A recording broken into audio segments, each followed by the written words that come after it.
Nang dahil sa pagpapaputok sa pagsalubong ng Pasko, sinita ng barangay ilang kabataan sa Maynila. Nangamba kasi ang ilang residente na baka pagmulan ito ng sunog. Balitang hatid ni Bea Pinlac.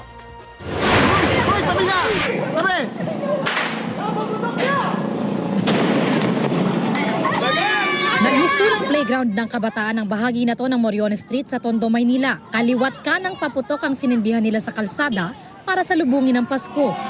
Inireklamo ito ng ilang residente. Okay lang naman na magpaputok, kaya lang syempre sa tamang lokasyon lang ng mga paputok. Yung mga kabataan kasi dito, matitigas yung ulo. Gusto ko, kahit pagsabihan mo sila na bawal magpaputok. Delikado lang po, pwede po magkasunog. Sinaway naman ng barangay ang mga kabataan na nagpapaputok sa kalsada. Nakikipag-ugnayan din daw sila sa pulisya. Kaya lang yung mga kabataan, lalo na yung nagtitinda ng paputok dyan sa malalapit, hindi mo talaga sila, kumbaga sa kahit alam nilang bawal, pinipilit para nila talagang magtinda. At yun mga kabataan, bumibili. May umiiral din na curfew sa Maynila para sa mga menor de edad, simula alas 10 ng gabi hanggang alas 4 ng madaling araw.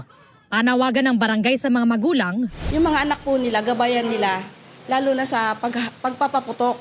Kasi po hindi natin maiwasan ng aksidente or disgrasya. ayon sa Manila Police District, hindi pwedeng magpaputok kung saan-saan lang base sa Executive Order No. 36 ng Maynila. Pinapayagan lang ang paputok at pyrotechnic devices sa mga community fireworks display na may kaukulang permit mula sa lokal na pamahalaan. Nagpaalala naman si Mayor Isko Moreno sa publiko na iwasan ang paggamit ng paputok para aniya masiguro ang kaligtasan ng publiko ngayong Pasko at Bagong Taon. Bea Pinlac, nagbabalita para sa GMA Integrated News.